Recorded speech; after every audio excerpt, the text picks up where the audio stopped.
Is of that opinion will say content. The contrary not content. The contents have it. Amendment 4, the Baroness Fox of Buckley. My Lords, the purpose of Amendment 4 in my name is that the law should recognise that one of the key chilling aspects of exercising academic freedom in contemporary times is when higher education institutions, via their HR departments, senior management, brand enhancement initiatives, or as advised by PR consultants, sign up to third-party organisations that set targets, codes and charters that in effect impose demands often on the curriculum and research priorities and academic content of academic life. And those are not determined by the demands of the discipline or scholarship, but rather by fashionable external ideological diktat. And in these instances, academics need to know that the law protects them if they challenge and or defy such demands. This, therefore, requires us recognising that academics can criticise their own institutions. But this is not about encouraging gratuitous criticism, but rather a defence of the autonomy of scholarship to define what is taught. Since we started deliberating this bill, many have expressed reservations about this legislation as a threat to institutional autonomy by government interference. However, universities cannot be effective self-governing communities if they use institutional management power to silence internal criticism of universities' governance. Universities putting their own house in order is one thing, but often, if they start adhering to external bodies in terms of signing up to bureaucratic top-down edicts, the Academy as a self-governing community of scholars is threatened, as is scholarship itself. What happens when highly contentious ideology begins to influence teaching and research? When the pressure of consensus and being on the right side makes dissent more difficult than usual? That's my question. Dissenting academics from some of these ideological interventions with legitimate concerns about their own discipline being interfered in, and even what the concept of a university is for, should know that the law will protect them if they speak up and contribute to the debate.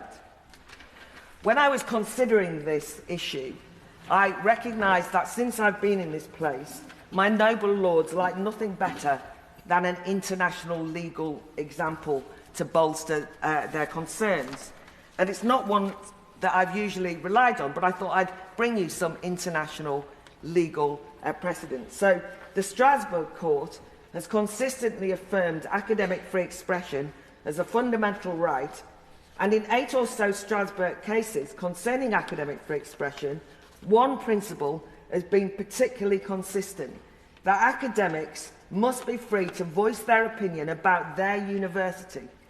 In 2016, in a 2016 case, the Karlamov versus Russia case concerned a Russian physics professor who was sued in defamation by his university after criticising its leadership at an all-staff meeting to elect a new academic senate.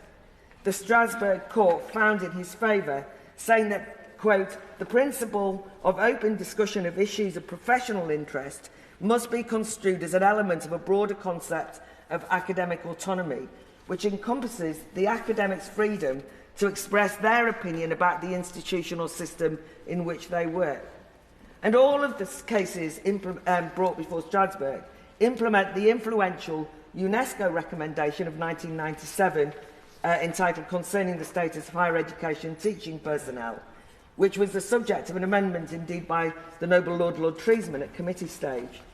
And that UNESCO recommendation states, higher education teaching personnel are entitled to freedom to express freely their opinion about the institutional system in which they work, freedom from institutional censorship, and freedom to participate in professional or representative academic bodies. And this is the key point: higher education teaching personnel should not be forced to instruct against their best knowledge and conscience. I just want to use a couple of examples to illustrate why I think this is an issue now, rather than just a kind of abstract principle. And the first examples I want to give relate to critical race theory's popularity in university campuses. And I don't want this to be a focus on what we think about CRT particularly, and I want to stress that the huge, vast majority of lecturers have no truck with racism, even if they're critical of a particular brand of anti-racism, as in HRT. So one of the new issues when higher education institutes sign up to organisations such as Advanced Higher Education's Race Charter is that they have to adopt a particular contested view of race.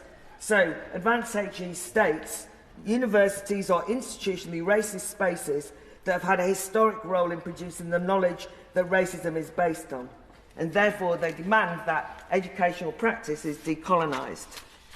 And in fact, we've seen this happening recently. A diversity drive by the Welsh Government is putting university pressure on universities to decolonise courses. The devolved government wants HE providers to achieve, quote, a race equality charter mark, a score that grades organisations on their diversity and inclusion policies are part of a plan for anti-racist Wales. Higher Education Funding Council for Wales has made £3 million of public money available to help universities pay companies and providers to score them on racial equality as decided by Advanced HE, who urges a rethink on all subject matters and courses. And of course, I'm worried that that puts pressure to review curriculum in line with Advanced HE's decolonisation guidance. Meanwhile, the Quality Assurance Agency for Higher Education, which advises universities and monitors the quality of courses, now uses CRT recommendations to say that we should decolonise 25 fields of study. And you'll have read about this in the newspapers, but the psychology courses I was particularly interested in. Apparently psychology is historically based on research and theory from homogenous, white, educated, industrialised, rich and democratic countries that do not represent diverse voices and contributions to the discipline. And some people I know who work in psychology who argued against this were promptly recommended that they go on an unconscious bias training scheme. So my concern is that there are consequences. When the University of Oxford music faculty decolonised its curriculum in response to student pressure, it was then the university itself sought to forbid criticism of the new curriculum. And I think that we have to, in this law, ensure that academics are free to speak up in this ideological hothouse atmosphere to say they disagree, according to their own expertise, their own conscience, if they want to say that, for example, decolonisation is misguided and malicious. And I wanted to just give one more example, which is about the Architects Registration Board, a statutory body that is mandated by the government to respond to legal and regulatory changes for architects to become architects. And it's perfectly right that they wanted to change the curriculum to fit in with fire safety regulation and building regulation that's been passed here. However, the Architects Registration Board got rather carried away with themselves and decided that they'd use the opportunity to tell all architecture departments any undergraduate, postgraduate or professional diploma must, for example, show the importance of advocating for sustainable or regenerative design solutions, the relationship between social sustainability, social justice, environmental sustainability, how to design, integrate and enhance natural habitats which encourage biodiversity, and so on and so forth.